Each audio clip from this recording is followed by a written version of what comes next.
It is the high dream of almost every Kenyan to own a home, but the high cost of houses has locked out many from living this dream. And a young group of professionals here in Nairobi are keen on delivering affordable properties by teaming up to fundraise and sell off houses at pocket-friendly rates. Kitty and Zabi Agina met up with the group and brings us their story.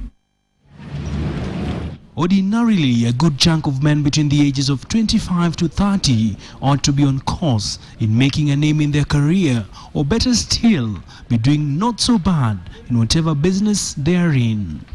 At this age, one would have cleared their education and settled in a particular career. Most would be living in a decent house, paying rent religiously as they work out ways of one day transitioning to becoming homeowners.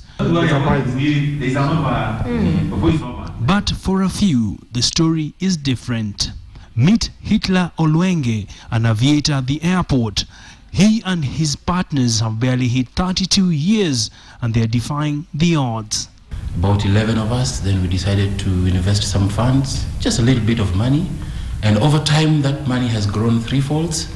And again, having met the proprietor of Moke, we decided, okay, why don't we go for these apartments? The returns from the house, we are going now to use it to buy more units so that we can invest for our future, as early as now. Because if we decide to wait, we can end up waiting and missing some nice opportunities like these ones. Olwenge, the brains behind the investment group dubbed Relative Merchants, rallied his friends to start investing in property with very little capital.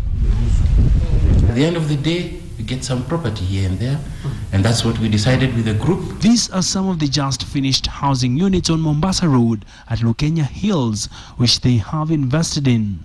So, for example, we have about 4 groups now who have come, and they have booked to purchase blocks of apartments strictly for investment. Surprisingly, these houses are not your typical highly priced apartments and bungalows. So far, they have managed to put up 27 bungalows and 27 more are coming up. Their entry into the real estate market was anchored on the growing demand for housing within the urban areas. You look at the number of youth in this particular country, they constitute to about 60 to 70%. They are the ones who in the next few years to come are going to actually run the economy. And the energy they kind of have, they are very vibrant, you know very well. So the future of the real estate is the in thing, because you look at even the youth themselves, none of them is really connecting to their rural folks at all. They are urbanized. The growing number of young professionals teaming up to raise capital to undertake investments is fast seeing a number of them joining the Millionaires Group. Although there are still gaps in accessing funding for youths to invest, for this group, their story is all about doing the seemingly impossible and being ready to take risks.